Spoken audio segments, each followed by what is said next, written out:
हाय मैं रवि के बिंदास बोल में आपका स्वागत है। देखिए, इस समय उत्तराखंड में उमेश कुमार और कुंवर पड़ोसी चैंपियन के बीच शीत युद्ध की जो लहर है वो अंतिम छोर तक चली गई है और उत्तराखंड ने एक ऐसा दौर देखा जिसकी कल्पना शायद उत्तराखंड ने कभी नहीं की होगी। पूर्व निवर्तमान विधायक कुंवर पड़ोसी चैंपियन और वर्तमान विधायक उमेश कुमार के बीच जो लड़ाई थी वो यहां तक क्यों पहुंची है, उसमें शासन प्रशासन ने क्या चूक की, क्या मुख्यमंत्री धामी थोड़ा सा ढीले पड़े हैं। देखिए, ये मामला बहुत गंभीर है और इसके गंभीर परिणाम आगे जाके देखे जाने वाले हैं और जातिवाद में बटा हमारा जो भारतीय समाज है इस मामले में भी बहुत गंभीर परिणाम की ओर बढ़ रहा है। पहले मैं आपको उमेश कुमार का एक बयान सुनाता हूं, उसके बाद आप समझ पाएंगे। तो सुनिए उमेश कुमार क्या कह रहे हैं। जाएगी या तो माफी मांग ले, मेरी माँ से, वरना इनका इलाज करूंगा इस बार में। अब फिर चाहे सरकार हो या शासन प्रशासन हो, बोल चुका हूँ, कोई बीच में मत आना, बता दिया मैंने। जंग जहां तक वो ले जाना चाहेंगे वहां तक जाएगी, या तो माफी मांग ले मेरी माँ से, वरना इनका इलाज करूंगा इस बार में। अब फिर चाहे सरकार हो या शासन प्रशासन हो, बोल चुका हूँ, कोई बीच में मत आना, बता दिया मैंने। उमेश कुमार कह रहे हैं चाहे शासन हो या सरकार हो, बीच में मत आना। यानी उमेश कुमार धमकी दे रहे हैं मुख्यमंत्री धामी को, धमकी दे रहे हैं उत्तराखंड पुलिस को। और उमेश कुमार की ये जो धमकी है इसे सरकार क्यों डरी है? ये जो बयान है उमेश कुमार जी का, ये बयान कुंवर पड़ोसी चैंपियन को चुभना तय था। हर एक उत्तराखंडी को भी यह बयान चुभना था। अगर उमेश कुमार, सुनिए, दोबारा से सुनिएगा उमेश कुमार क्या कह रहे हैं, सुनिए गौर से। और ये वास्तव में बहुत, जहां तक वो ले जाना चाहेंगे वहां तक जाएगी, या तो माफी मांग ले मेरी माँ से, वरना इनका इलाज करूंगा इस बार में। अब फिर चाहे सरकार हो या शासन प्रशासन हो, बोल चुका हूँ, कोई बीच में मत आना, बता दिया मैंने। कोई बीच में मत आना मैंने बता दिया है। अब ये लड़ाई होती क्या है? कानपुर के निवर्तमान विधायक कुंवर पड़ोसी चैंपियन, 2022 का चुनाव होता है, वरिष्ठ पत्रकार एमएलए बनते हैं, कानपुर से चुनाव लड़ते हैं और इन चुनाव पर वो कुंवर पड़ोसी चैंपियन के खिलाफ अभद्र भाषा का इस्तेमाल करते हैं और वहां से इन दोनों के बीच रंजिश शुरू होती है। और ये रंजिश आगे इतना बढ़ती है कि लोग एक दूसरे को गाली देना शुरू करते हैं। और उमेश कुमार के लिए उत्तराखंड में ये कहा जाता है कि वो ब्लैकमेलर पत्रकार हैं, ऐसे वैसे हैं। हालांकि इसकी पुष्टि तो हरीश रावत जी कर चुके हैं या वो कर चुके हैं, लेकिन मैं एक पत्रकार के रूप में इसकी पुष्टि तब तक नहीं कर सकता जब तक मेरे पास कोई सबूत नहीं होंगे। लेकिन इस वाले मामले में भावना पांडे जी, वो भी इस मामले में उमेश कुमार को घसीट चुकी हैं। इस मामले का जो गुस्सा था वो आगे तब बढ़ा जब उमेश कुमार के खिलाफ एक रेप के मामले पर कुंवर पड़ोसी चैंपियन कोर्ट गए और ये कहा कि देखिए इस पर रेप की धाराएं लगी हुई हैं, इसको मैं चुनाव से लड़ाऊंगा। और उमेश कुमार ने उसको पलटवार किया कि जो हिम्मत है तुम कर लो, तुम कुछ नहीं कर पाओगे। और इसके बाद ये लड़ाई लगातार बढ़ती गई। इस बीच मैं कुंवर पड़ोसी चैंपियन से 3 बार मिला हूं और उमेश कुमार जी से भी 2 बार मिला हूं और दोनों ही मेरे अच्छे परिचित हैं। और उमेश कुमार तो फिलहाल जब उनको लगा कि मैं पड़ोसी चैंपियन भावना पांडे से ज्यादा इंटरव्यू ले रहा हूं तो वो मुझसे दूरी बना लिए। हमारे प्रदेश में यह बड़ा मसला है, अगर आप एक व्यक्ति को लगातार 3-4 इंटरव्यू ले लो तो आपको लगता है कि आप उसी के आदमी होके रह गए हो। ये धारणाएं, ये परसेप्शन थोड़ा सा चेंज करना पड़ेगा। अब मैं उमेश कुमार जी का बयान और सुनाऊंगा आपको। कुंवर पड़ोसी चैंपियन के खिलाफ एक और धारणा जो बनाई गई है कि कुंवर पड़ोसी चैंपियन ने उत्तराखंड को गाली दी है और उनका एक वीडियो वायरल हुआ था आज से कुछ साल पहले जब वो बंदूक लहरा रहे थे। मैं उस पर पहले बात कर लेता हूं। पहले मैं आप लोगों से पूछना चाहता हूं, क्या कुंवर पड़ोसी चैंपियन उत्तराखंडी नहीं है? सुनिए, लक्सर, हरिद्वार, जसपुर, रुद्रपुर, काशीपुर, बाजपुर, गदरपुर, ये सारे जो इलाके हैं, रुड़की, ये सारे जो इलाके हैं उसमें हर एक व्यक्ति जो उत्तराखंड में रह रहा है वो मूलतः उत्तराखंडी है। हमें लगता है कि हम गढ़वाली कुमाऊनी जो पहाड़ में रह रहे हैं हम ही उत्तराखंडी हैं। ये गलतफहमी पहले तो हम निकाल लीजिए। जैसे रामनगर में रहने वाला हर एक मुसलमान उत्तराखंडी है, सच्चा उत्तराखंडी, मुझसे ज्यादा उत्तराखंडी, क्योंकि मैं तो 20 साल बाहर रहा हूं। ऐसे ही कुंवर पड़ोसी चैंपियन भी उत्तराखंडी हैं, उत्तराखंड के रहने वाले हैं। तो अगर उत्तराखंड को अगर उन्होंने गाली दी थी तो वो खुद को गाली दे रहे हैं। अब मैं उस वीडियो का सच बताता हूं। अब सुनिए हुआ क्या। ये मैं कुंवर पड़ोसी चैंपियन से सवाल कर चुका हूं, वो इंटरव्यू भी आप देख पाएंगे। ऑलरेडी मैं इंटरव्यू ले चुका हूं 2 साल पहले। कुंवर पड़ोसी चैंपियन एक पार्टी आयोजित कर रहे थे अपने मित्रों के बीच में, और कमरे के अंदर पार्टी थी। उनके मित्र लोग, उनके लोग वहां मौजूद थे, जो आसपास के लोग थे, और वहां पे जश्न हो रहा था। वो बंडी पहने हुए थे और एक बंदूक हाथ में, एक बंदूक यहां और एक बंदूक मुंह पर, और सारी वो रिवॉल्वर थी, तमंचा नहीं था, और लाइसेंसी बंदूकें थी, और वो डांस कर रहे थे। और इसी बीच कोई उनका वीडियो बना रहा था। अब लोगों ने पूछा उसमें किसी एक ने कि जो बंदूकें, एक साथ 3 बंदूकें पकड़ रहे हो, उत्तराखंड में क्या कोई ऐसे पकड़ सकता है? तो उन्होंने ये कहा था, उत्तराखंड के जो लोग हैं, सारे नेता, वो मेरे जो अभद्र भाषा का प्रयोग किया, उन्होंने उत्तराखंड के लिए नहीं किया, ना पहाड़ के लिए किया था।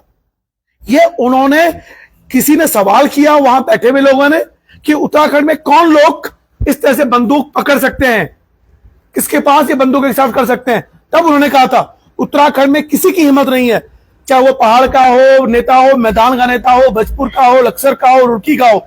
इसीलिए उस धारणा को जो गढ़वाल कुमाऊं के लोगों ने समझा कि ये हमारे लिए कह रहा है, ये आपके लिए नहीं कहा था, उन्होंने उत्तराखंड के नेताओं के लिए कहा था। और ये बात कुंवर पड़ोसी चैंपियन ने इंटरव्यू में कही थी। लेकिन मीडिया एक परसेप्शन बनवा देता है, लोग उसी परसेप्शन पे आ जाते हैं। इसीलिए ये जो नादानी आप लोग करते हैं ना, इस नादानी से दूर आ करें। मैं कहता हूं कि जब भी कोई आप धारणा बनाते हैं तो हमेशा 2, प्लान ए प्लान बी, सिक्के के दोनों पहलुओं की तरफ देखा करो, तब कोई राय बनाया करो। अब बताइए, क्या कुंवर पड़ोसी उत्तराखंडी नहीं है? भैया 101% उत्तराखंडी है। कोई उत्तराखंड राज्य की सीमाएं से पहाड़ में नहीं है। उत्तराखंड में 32 विधायक मैदान से आते हैं, 32 विधायक, और सारे मैदानी क्षेत्रों के हैं। हरिद्वार जिले से 11 विधायक या 10 विधायक आते हैं। उधम सिंह नगर से 10 से 11 विधायक आते हैं, सब मैदानी इलाकों से। तो क्या वो उत्तराखंड के नहीं है? इसलिए ये फालतू बातें ना क्या करें आप लोग, सोचा करिए। अब उमेश कुमार, अब इस बीच निकाय चुनाव होते हैं। निकाय चुनाव में जो कड़वाहट, जैसे रामनगर में देखिए कड़वाहटे हैं, लोग दूसरे अभी भी छीटाकशी कर रहे हैं। अरे भैया चुनाव निपट गए हैं, छीटाकशी करना बंद कीजिए, उसे वहीं दफन कीजिए। अब हुआ क्या, निकाय चुनाव में उमेश कुमार ने कुछ बदतमीजी की, तो कुंवर पड़ोसी चैंपियन, जिन्होंने अपने सोशल मीडिया में उमेश कुमार के लिए परोक्ष रूप से अभद्र भाषा का प्रयोग किया, परोक्ष रूप से उनकी माता के लिए अभद्र भाषा का प्रयोग किया। उमेश कुमार, जो कि माननीय विधायक है कानपुर के, वरिष्ठ पत्रकार हैं, वो उस भाषा को पढ़ के लंडोरा हाउस, उनके दल बल के साथ उनके घर जाते हैं लंडोरा हाउस में, और उस समय कुंवर पड़ोसी चैंपियन का परिवार वहां नहीं था, और दल बल के साथ जाते हैं, और उस दल बल के साथ वो इस भाषा का प्रयोग करते हैं। इस भाषा को मैं फिर सुनाता हूं, क्या कह रहे हैं कुंवर पड़ोसी चैंपियन, सुनिए आप। वहां तक जाएगी, या तो माफी मांग ले, मेरी मां से, वरना इनका इलाज करूंगा इस बार में। अब फिर चाहे सरकार हो या शासन प्रशासन हो, बोल चुका हूं, कोई बीच में मत आना, बता दिया मैंने। देखिए फिर सुनिए आप। जंग जहां तक वो ले जाना चाहेंगे वहां तक जाएगी, या तो माफी मांग ले मेरी मां से, वरना इनका इलाज करूंगा इस बार में। अब फिर चाहे सरकार हो या शासन प्रशासन हो, बोल चुका हूं, कोई बीच में मत आना, बता दिया मैंने। क्या एक माननीय विधायक को इस तरह की भाषा का प्रयोग करना चाहिए था? जबरदस्त। अब देखिए, माननीय विधायक ने जो यह अभद्र भाषा प्रयोग की, शासन प्रशासन को खुला चैलेंज किया, और यह कहा जा रहा है कि उस रात जब ये हमला हुआ तो कुंवर सिंह चैंपियन ने, परिवार ने वहां के एसएसपी को सब लगातार फोन किए कि यहां आ रहे हैं, ये करे। उस पर शासन प्रशासन ने कोई एक्शन नहीं लिया। फिर कुंवर पड़ोसी सिंह अपने दल बल के साथ गए, और वो पूरे उत्तराखंड ने देखा, और वो व्यवहार, मैं उस व्यवहार की खुले रूप से निंदा करता हूं। कुंवर पड़ोसी चैंपियन को ऐसा बिल्कुल नहीं करना चाहिए था। लेकिन उमेश कुमार को भी शासन प्रशासन को खुला चैलेंज नहीं करना चाहिए था। देखिए, अगर उन्होंने एक बदतमीजी की, कुंवर पड़ोसी चैंपियन ने सोशल मीडिया में, आप उन पर मानहानि का दावा करते, आप उन पर कोर्ट केस करते, मतलब अगर आप पे ताकत है, आप पे पैसा है, आप पे रिवॉल्वर है, आप पे लोग हैं, तो क्या ऐसे अगर आपको कोई गाली दे रहा है तो उसको मारेंगे जान से? मैंने इन चुनाव में, मेरे लिए जो बीजेपी के विरोधी हैं, कई लोगों ने मेरे लिए अभद्र भाषा का प्रयोग किया, गंदी गंदी भाषा का प्रयोग किया, तो क्या मेरे पर ताकत है मैं उनको मारने जाऊं? अरे भाई, प्रतिक्रिया देनी नहीं चाहिए।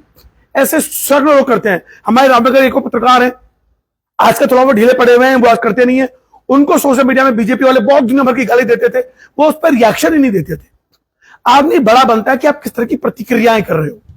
उमेश कुमार को अगर लगता था कि कुंवर परशु चैंपियन ऐसी बेहुदा हरकत कर रहे हैं, तो एक माननीय विधायक होते समय उनको राज्य को भी अपने लोगों को भी एक संदेश देना चाहिए कि भैया देखिए, इस व्यक्ति ने मुझे गंदी गाली दी है, अब मैं इस पर मानहानि का दावा कर रहा हूं, और मानहानि का दावा करके अगर कानूनी कार्रवाई नहीं होती, शासन प्रशासन उनके उस पर एक्शन नहीं लेता। और देखिए, आजकल तो सोशल मीडिया में अगर आप इस तरह की वाहियात भाषा का इस्तेमाल करते हैं तो पुलिस एक्शन लेती है। और अगर उमेश कुमार जी औपचारिक तौर से शिकायत करते प्रशासन को, और अगर प्रशासन उस पर एक्शन नहीं लेता, तो उमेश कुमार को हाई कोर्ट जाना चाहिए, पैसा है, सुप्रीम कोर्ट जाना चाहिए। भी उन पे जो भी केस लगे हुए हैं, उन केस पर वो कर लड़ाई लड़ रहे हैं ना, हाई कोर्ट और सुप्रीम कोर्ट में, क्या वो वहां को घसीट नहीं सकते थे? मुझे लगता है कि ये बेहतर लड़ाई होती, एक संदेश जाता, क्योंकि आप वर्तमान में विधायक हैं और आप पे जो आरोप लगते हैं वो आरोपी प्रक्षेप हो जाता। क्योंकि अगर आपका विरोधी आपके साथ बदतमीजी कर रहा है और उसका आप शांत रूप से जवाब देते हैं, उमेश कुमार ने यहां चूक कर दी। शासन प्रशासन को गाली देकर, चुनौती देकर कि अब मैं इलाज करूंगा, तो भैया वो कुंवर परशु चैंपियन है, वो वैसे काबू में नहीं रहते, फिर वो आगे अपने जल बल के साथ। अब आप मुझसे पूछेंगे क्या कुंवर परशु चैंपियन का ये व्यवहार सही था? बिल्कुल गलत था। ये सब जब कुंवर परशु चैंपियन ने ये किया, उनको भी प्रशासन को कहना चाहिए था, कोर्ट केस करना चाहिए था। लेकिन उमेश कुमार ने जो अभद्र भाषा का इस्तेमाल किया, खुली चुनौती दी शासन प्रशासन को, क्या बीच में मत आना। तो कुंवर परशु चैंपियन जिस तरह के व्यक्ति हैं, पहलवान अपने को कहते हैं और हमेशा एग्रेशन मूड में रहते हैं, तो उन्होंने उस चुनौती को स्वीकार किया। कहीं ना कहीं मुझे लगता है कि मुख्यमंत्री और प्रशासन शासन की यहां पे गलती रही कि जब उमेश कुमार ने यह बयान दिया था, वहीं पर उनको टोकना चाहिए था ताकि बात आगे ना बढ़ती। अब इस विषय पर जब वहां पर बंदूकें लहराई, देखिए उससे कुंवर परशु चैंपियन की जो छवि, ऑलरेडी जो छवि खराब थी, जो धारणाएं बनाई गई थी, वो धारणा और बलवती हुई। उससे कुंवर परशु चैंपियन की अपनी छवि फिर से खराब हुई। और देखिए, कोई भी सभ्य व्यक्ति जो कानून पे सम्मान करता है, कानून पे भरोसा करता है, वो ऐसे क्रियाकलापों पर कभी भी समर्थन नहीं देगा और उसकी आलोचना करेगा, और उसे आलोचना करनी चाहिए। कुंवर परशु चैंपियन को अगर लगा कि शासन प्रशासन उनके साथ सहयोग नहीं कर रहा है, गलत कर रहा है, तो हालांकि उनका व्यवहार नहीं कि वो धरना प्रदर्शन करें, लेकिन उन्हें करना चाहिए था। उनको ये दिखाना, उनके पास एक मौका था कि देखिए उमेश कुमार ऐसे प्रशासन को चुनौती दे रहे हैं, शासन को, और मुझे धमकी दे रहे हैं कि पीछे मत आना, तो मैं क्या करूं? अगर आप धरना प्रदर्शन करते तो शायद मुझे लगता है कि आपकी जो छवि है, वो जो पहले से बनी है, उस पर विराम लगता। लेकिन आपकी जो एग्रेसिव छवि है वो और जनता के सामने आई है, और जो पूर्व में धारणाएं आपके लिए बनाई गई है, वो धारणाएं और बलवती हो गई है। देखिए, लड़ाई किसी भी समस्या का हल नहीं है, किसी भी समस्या का। ऐसे तो हर व्यक्ति लड़ने लगेगा, और आप दोनों ही माननीय हैं। आप दोनों को ही इस तरह का हरकत उत्तराखंड के लिए, देखिए मैं फिर कह रहा हूं, उत्तराखंड की पहचान 4 धामों से है, उत्तराखंड की पहचान मैदानी क्षेत्रों से नहीं है। तो आप दोनों जाने जाने जो कर रहे हैं, उससे पहाड़ का, जो उत्तराखंड का पहाड़ी क्षेत्र है, वो स्वतः बदनाम हो जा रही है। पहाड़ में यह हो रहा है, उत्तराखंड के लोग ऐसे हैं, आप दोनों उत्तराखंडी हैं। और आखिरी बात, मैं इस विषय पर आता हूं, जो विपक्ष है, हरीश रावत जी कद्दावर नेता, यशपाल आर्य जी सदन के विपक्ष के नेता, करण माहरा जो कांग्रेस के इस समय अध्यक्ष हैं, वो भी इस विषय पर खुल के सामने नहीं आए। उनको बयान देना चाहिए, उनको उमेश कुमार को भी घेरना चाहिए, उन्हें सरकार को भी घेरना चाहिए, और उन्हें कुंवर परशु चैंपियन को भी घेरना चाहिए। लेकिन हरीश रावत जी का मैं भी थोड़ी देर पहले इंटरव्यू लाइव देख रहा था, एक पोस्ट, तो वो उसमें बहुत सदी भाषा का इस्तेमाल कर रहे हैं। अरे हरीश रावत जी, आपको यह कहना चाहिए था कि शासन प्रशासन जब उमेश कुमार खुलेआम चुनौती दे रहा है कि मेरे पीछे मत आना, शासन प्रशासन को खुली चुनौती दे रहा हूं, आपको तो हरीश रावत जी बोलना चाहिए, आखिर प्रशासन क्यों डरा हुआ है? आखिर मुख्यमंत्री जी क्यों हिचके डरे हुए इस मसले पर? क्यों उन्होंने उमेश कुमार जी को उस समय जवाब देने की कोशिश नहीं करी? अक्सर लोग ये कहते हैं कि उमेश कुमार के प्रति जो भाव, देखिए हरीश रावत जी का स्टिंग किया, ब्लैकमेलिंग करने की कोशिश की, हरीश रावत जी ये कहते हैं। तो क्या कुछ ऐसी चीजें हैं उमेश कुमार पर जो आरोप लगते हैं जिससे जब वो खुलेआम शासन प्रशासन को चुनौती देते नजर आ रहे हैं और प्रशासन मौन है, उस पर कोई कार्रवाई नहीं करते, फिर अगले दिन कुंवर परशु चैंपियन वहां जाते हैं। अब ये तथ्य मैं आम लोगों के पास छोड़ता हूं, उत्तराखंड के हर एक नागरिक के पास छोड़ता हूं कि इस विषय पर जब उमेश कुमार खुलेआम धमकी देते नजर आए, उसके बाद उस चुनौती को स्वीकार किया कुंवर परशु चैंपियन ने और वहां बंदूक चलाने चले गए। उकसाने की राजनीति, उकसावे की बात दोनों ने की है और मैं फिर कहता हूं यहां दोनों ही गलत हैं और उससे बड़ा गलत है उत्तराखंड की सरकार, उत्तराखंड का शासन प्रशासन, जो इन दोनों माननीयों के बीच हो रहे शीत युद्ध को पहचान नहीं पाया। देखिए हमारी दोनों से विचारधाराएं मेल ना खाए, लेकिन आप ये मानिए उमेश कुमार भी आज उत्तराखंड की एक ताकत है। उत्तराखंड में मैं तो नहीं, लेकिन लोग कहते हैं कि उनके इशारे से आज भी पत्ता नहीं हिलता उत्तराखंड में। क्या वास्तव में जब वो धमकी दे रहे हैं खुलेआम शासन प्रशासन को और उस पर कोई कार्रवाई नहीं होती है, फिर मजबूरी में गुस्से में कुंवर परशु को आना पड़ता है कि शासन प्रशासन कुछ नहीं करेगा, मैं ही कुछ करता हूं। तो लगता है कि ये भविष्य के लिए, उत्तराखंड के लिए बहुत एक दूरगामी दुष्परिणाम होने वाले हैं। अभी भी सरकार को इस मुद्दे पर देखना चाहिए। 29 तारीख को लक्सर में एक महापंचायत होने जा रही है कुंवर परशु चैंपियन के समर्थकों की, और इन चुनावों का असर दिल्ली में भी देखा जाने वाला है, क्योंकि वो कह रहे हैं कि अगर इनके साथ अन्याय हुआ, और देखिए जब ऐसे मामलों में राजनीति घुस जाती है, मैं निवेदन करता हूं कि इस मामले को कृपया करके जातिवाद में ना लाइएगा। यह मामला उत्तराखंड का है, इसे उत्तराखंड तक ही सीमित रहने दीजिएगा। उत्तराखंड की सरकार को, शासन प्रशासन को, बुद्धिजीवियों को, विपक्ष को, पक्ष को, सब नेताओं को आना चाहिए, क्योंकि यह मामला अगर आगे बढ़ा तो बहुत गंभीर दुष्परिणाम इस उत्तराखंड को देखे जाने वाले हैं। रवि के बिंदास बोट, क्योंकि दोनों नेताओं को ढंग से जानते हैं, उसे दोनों को मिला है, दोनों की विचारधाराएं जानता है, इसीलिए आपसे कह रहा हूं कि इस वाले मसले पर सरकार को समय रहते ध्यान देना होगा। फिलहाल मैं दोबारा से आपको क्यों सुना रहा हूं, सुनिए गौर से। या तो माफी मांग ले, मेरी मां से, वरना इनका इलाज करूंगा इस बार में। फिर चाहे सरकार हो या शासन प्रशासन हो, बोल चुका हूं, कोई बीच में मत आना, बता दिया मैंने। सुनिए, उसके बाद ये लाइव खत्म कर जंग जहां तक वो ले जाना चाहेंगे वहां तक जाएगी। या तो माफी मांग ले मेरी मां से, वरना इनका इलाज करूंगा इस बार में। फिर चाहे सरकार हो या शासन प्रशासन हो, बोल चुका हूं, कोई बीच में मत आना, बता दिया मैंने। तो शासन प्रशासन को खुला चैलेंज वर्तमान विधायक खानपुर द्वारा, और उसका जवाब जब शासन प्रशासन नहीं आया उसके बाद कुंवर परशु ने ये हरकतें की जो अशोभनीय हरकतें थी, नहीं करनी चाहिए थी। लेकिन इन हरकतों के पीछे कौन जिम्मेदार है, उमेश कुमार, शासन प्रशासन या कुंवर परशु चैंपियन? फिलहाल ये शीत युद्ध बंद हो। अब जो जिस व्यक्ति ने भी गलत किया है उस पर उचित कानूनी कार्रवाई होनी चाहिए। ये उत्तराखंड शांत प्रदेश है, इस 7% प्रदेश पे अशांत वातावरण नहीं पैदा होना चाहिए। फिलहाल आप इस विषय पर क्या कहते हैं, टिप्पणी जरूर दीजिएगा। दोनों पक्षों को टटोल कर देख रहे थे आप रवि का बिंदास बोल। मैं दोनों की ही कृत्यों की निंदा करता हूं। जय उत्तराखंड, जय भारत।